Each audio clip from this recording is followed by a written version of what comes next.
Olá, galera top do nono ano, tudo bem com vocês? Desejo que sim. Estamos indo para mais uma semana de estudos e tenho certeza que vocês estão aproveitando esses momentos. Estamos na apostila 2 e vamos continuar o conteúdo que começamos na semana passada, que é o período entre guerras, regimes autoritários e totalitários, ok? Eu vou colocar a imagem aqui para vocês, tá?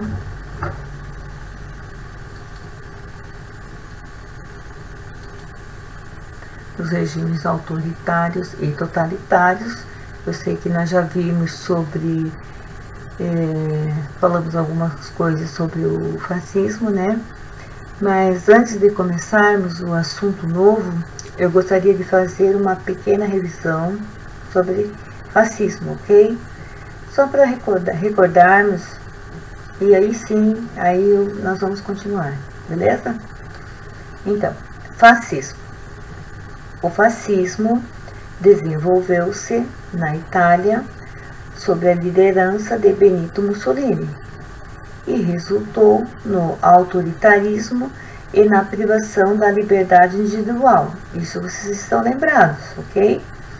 O fascismo defende ser necessário a mobilização da sociedade sobre um Estado totalitário de partido único para preparar a nação para o conflito armado e responder de forma eficaz às dificuldades econômicas. Ok, galera? Relembraram? Então, agora sim, vou passar para outra imagem. Antes de passar para outra imagem, vamos ver os assuntos, na verdade, que nós vamos ver hoje, né, galera?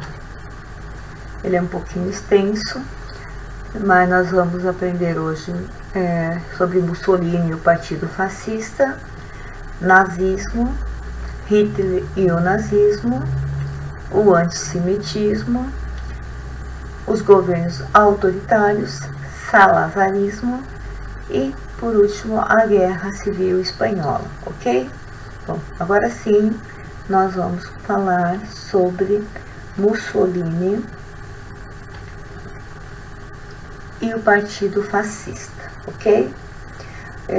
O jornalista e político Benito Mussolini criou em 1919 os Forces Italiani de Combattimento, grupos italianos de combate, grupo político que atingiu mais de 200 mil membros, conhecidos como camisas negras, ok? Os fascistas concorreram a diversos cargos na eleição realizada em 1919, sem grandes vitórias. A crise social italiana, no entanto, fez com que a simpatia e o apoio desse grupo aumentassem. Em 1921, o Forces Italiani de Combattimento se transformou no Partido Nacional Fascista, contando com mais de 300 mil filiados. Os socialistas promoveram uma grande greve geral na Itália em 1922. Os fascistas se colocaram contra a manifestação e organizaram um evento que ficou conhecido como Marcha sobre Roma, da qual aproximadamente 40 mil pessoas participaram, exigindo o fim das agitações sociais. Pressionado pela grande dimensão que o movimento assumiu, o rei italiano Vítor Emanuel III nomeou Benito Mussolini como primeiro-ministro de seu governo. Assim que assumiu o poder, Mussolini agiu a fim de favorecer seu partido nas eleições de 1924 por meio de fraudes. Ele queria, fraudar o resultado. No ano seguinte, foi instituído o Partido Único, sem permissão de oposição, e as eleições foram abolidas. A violência foi amplamente empregada pelo Duce e aqueles contrários ao regime foram perseguidos e mortos. As manifestações dos trabalhadores foram rigidamente controladas pela Carta del Lavoro, ou seja, Carta do Trabalho. Esse documento regulamentava as relações trabalhistas, permitindo a organização de corporações que os representassem como classe. Ok? Até aí? No entanto, ele proibia os trabalhadores de realizar greves ou de se colocarem contra as decisões tomadas pelo Estado. Ao mesmo tempo, o governo fascista foi marcado por um programa de recuperação econômica caracterizado pela realização de inúmeras obras públicas a fim de diminuir o desemprego no país. Resumindo, galera, o governo de Mussolini foi caracterizado pela centralização política administrativa, pela perseguição aos dissidentes. Vocês sabem o que é dissidentes, né? Mas eu mesmo vou falar, tá? Aqueles que discordam. Políticos, pela suspensão das garantias constitucionais, pela militarização, pela postura na política externa alinhada com o nazismo, ok? Deu para entender, né? Então, era um governo muito rígido. Vou passar uma outra imagem sobre, agora nós vamos falar sobre o nazismo. Vou colocar na tela para vocês, né? Essa imagem que dá para perceber a quantidade de pessoas que idolatravam Hitler, ok? Bom, nazismo. Após o final da Grande Guerra, o Império Alemão, até então monarquia, transformou-se na República de Weimar, considerada a grande causadora do conflito mundial. A Alemanha recebeu punições severas. Eu acredito que vocês estão lembrados, porque nós estudamos lá na Primeira Guerra Mundial sobre o Tratado de Versalhes e que a Alemanha tinha recebido muitas punições. Lembram? Todas as suas posses coloniais, tudo aquilo que a Alemanha tinha conseguido, né, foram divididas entre França, Inglaterra, Japão e África do Sul. Os territórios da Alsácia-Lorena, ricos em minérios, e as minas de carvão da região do Sarre, foram entregues à França.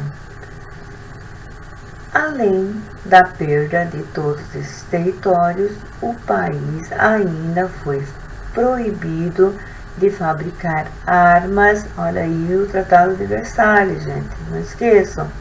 Então ele foi proibido de fabricar armas e munição acima do calibre 38 e teve suas forças militares bastante limitadas, quase sem meios de gerar riquezas para a reconstrução do país. O governo alemão não teve outra alternativa e aceitou empréstimos e investimentos estrangeiros, a maior parte vinda dos Estados Unidos. Embora esse capital tenha contribuído para movimentar a economia alemã, a crise econômica não foi resolvida e a inflação, um dos maiores problemas do período, apenas aumentava. Em 1918, um pão custava 63 marcos. Já no final de 1929, chegava a custar 201 bilhões de marcos.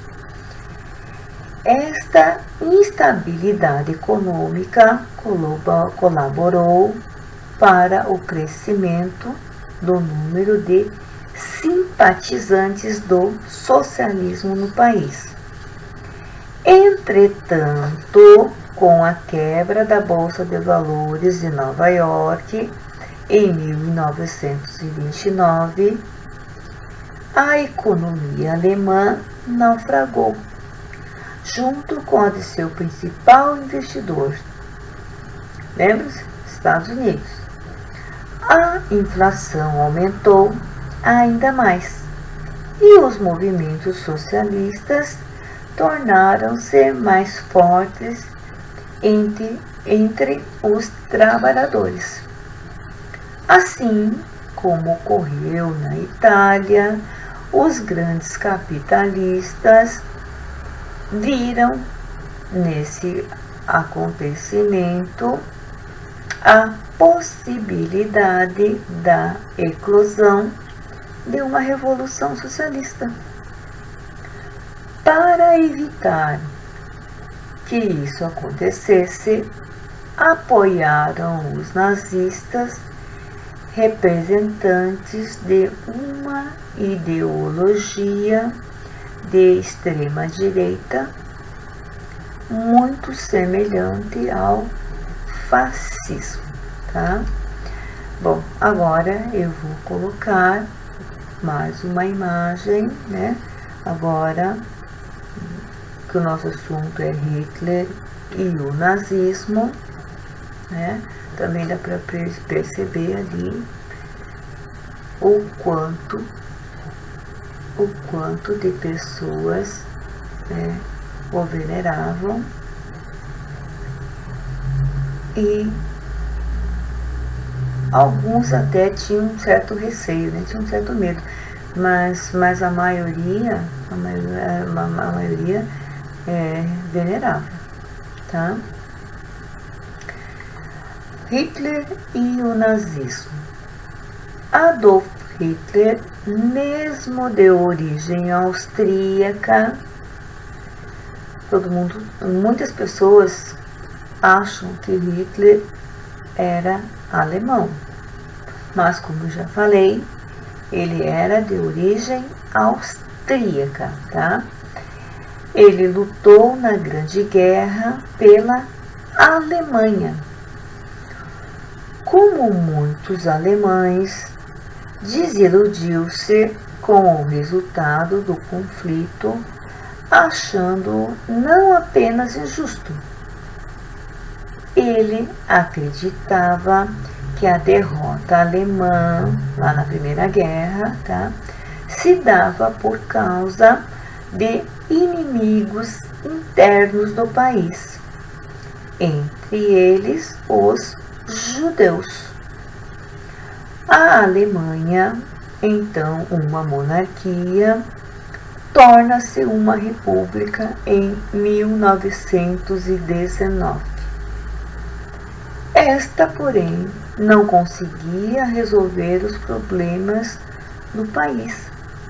Descontente com a situação, Hitler uniu-se em 1920 ao recém-fundado Partido Nacional Socialista dos Trabalhadores Alemães, o NSDAP,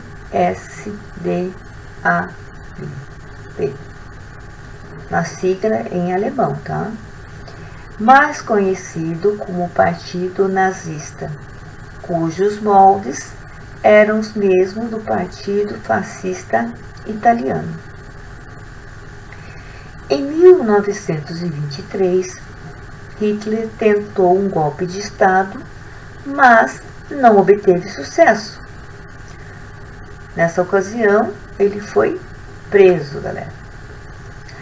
A crise de 1929 foi um momento que garantiu a Hitler e ao Partido Nazista mais atenção popular. Em 1932, foram realizadas eleições, ok? Os nazistas conquistaram 230 cadeiras para o parlamento. Em 1928, galera, eles ocuparam apenas 14. Percebam a grande diferença. Após essa demonstração de apoio aos nazistas, o presidente alemão Hindenburg ofereceu a Hitler o cargo de chanceler, cargo que se assemelha ao de primeiro-ministro, galera. Na prática, a ascensão de Hitler colocou fim à República de Weimar. Hitler acabou com todos os partidos políticos, menos o Partido Nazista. Jornais de oposição e sindicatos foram extintos e greves não eram mais permitidas, nem pensar. Para sustentar suas determinações radicais, Hitler criou a Gestapo, Polícia Secreta do Estado, e as seções de segurança, as famosas SS, Polícia Política do Partido Nazista. Assim, o poder foi todo centralizado.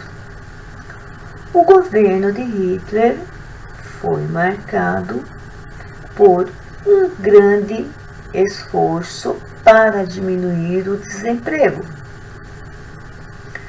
Sua principal estratégia era investir em obras públicas e na militarização do país.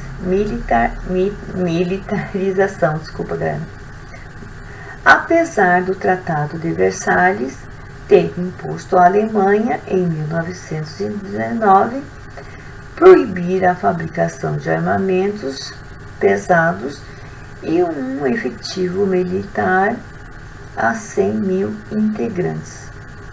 Com um exército forte, bem treinado e equipado, Hitler pretendia expandir as fronteiras da Alemanha, o que ele chamava de espaço vital, para o fortalecimento da raça ariana, ok?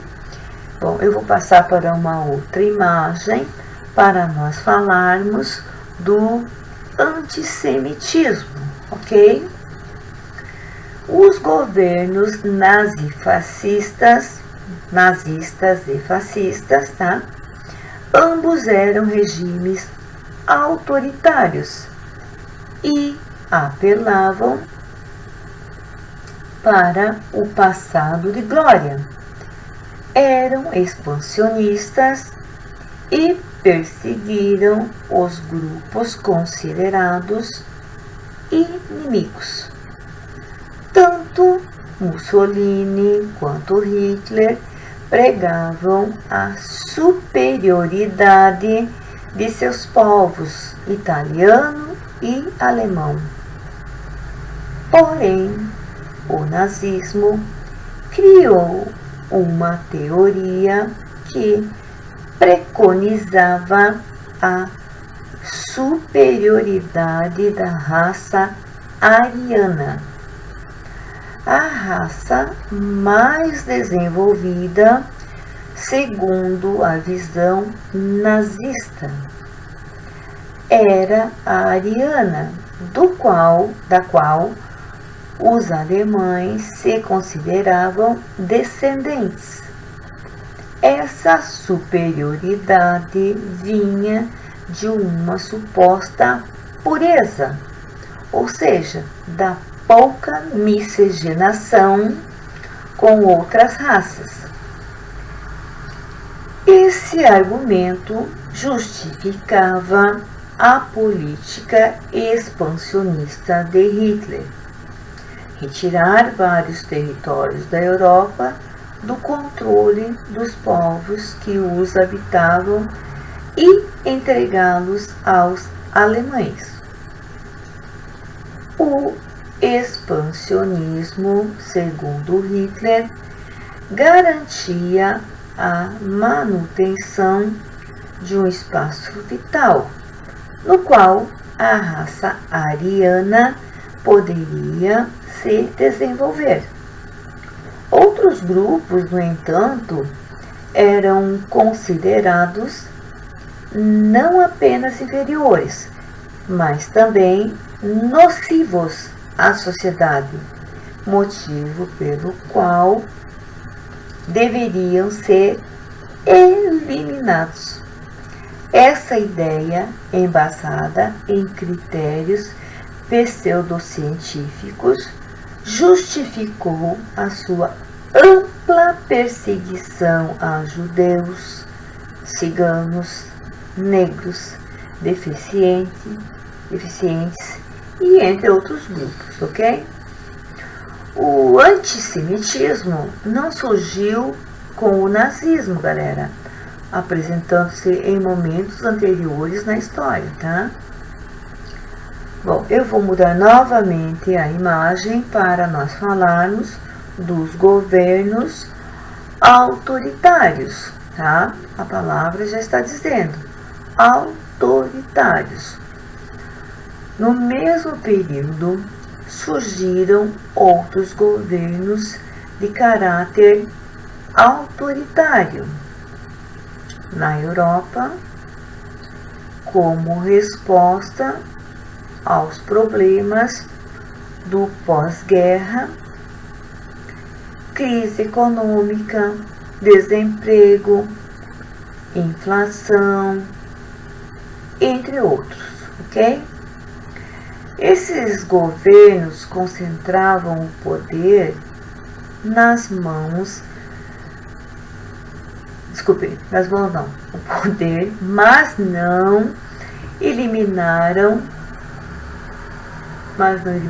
por completo a oposição e não controlaram totalmente os meios de comunicação. Não houve o culto ao líder, como visto nos casos totalitários. Nós vimos, não é? Tanto Hitler, né?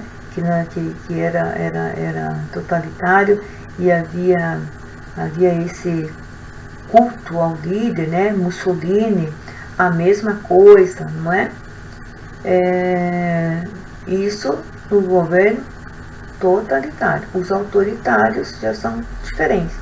Os governos totalitários conseguiram fazer parte da vida familiar da população, o que não se deve completamente, o que não se deu, na verdade, né, completamente nos casos do nos casos autoritários. Bom, agora vou mudar novamente a imagem para nós falarmos sobre o salazarismo. Coloquei a figura ali, né, de Antônio de Oliveira Salazar, né, que foi o líder do salazarismo. Em Portugal, o governo autoritário teve início em 1926. Em 1928, o professor Antônio Salazar foi escolhido como ministro das Finanças e obteve resultados positivos em controlar as finanças públicas. Em 1932, ele assumiu o cargo equivalente ao de primeiro-ministro.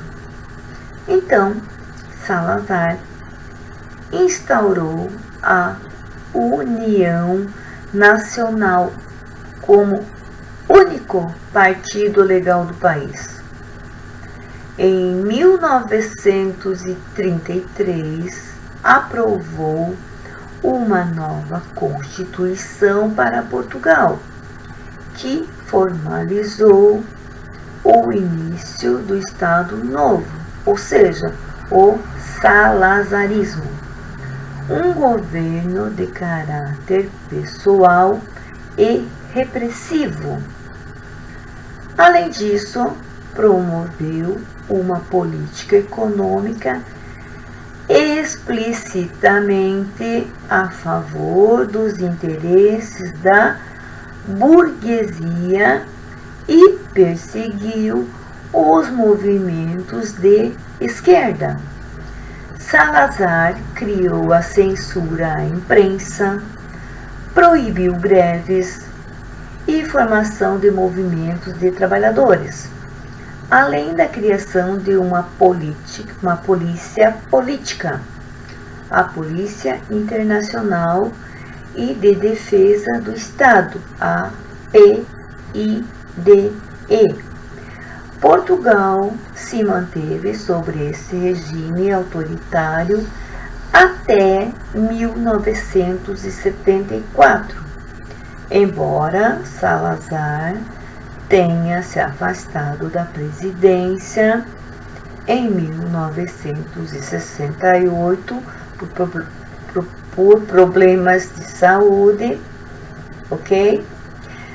A estrutura governamental criada por ele manteve-se por mais alguns anos.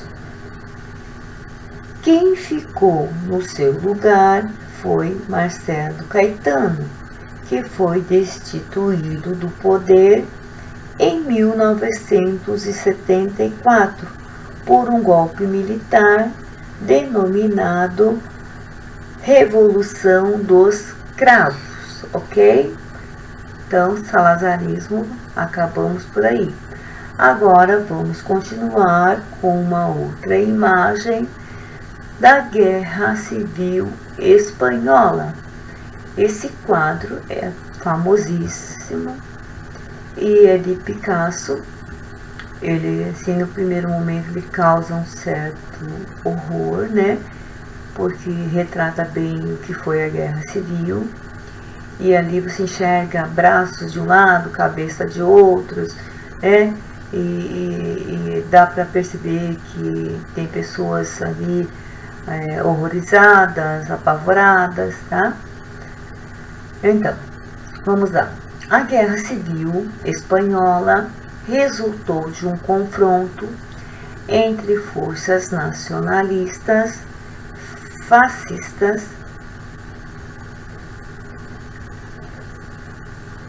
e comunistas, que passaram a disputar o poder na década de 1930. Para que Franco chegasse ao poder e nele se estabelecesse, ocorreu uma guerra civil que teve início em 1936 e terminou em 1939, marcada pela extrema violência.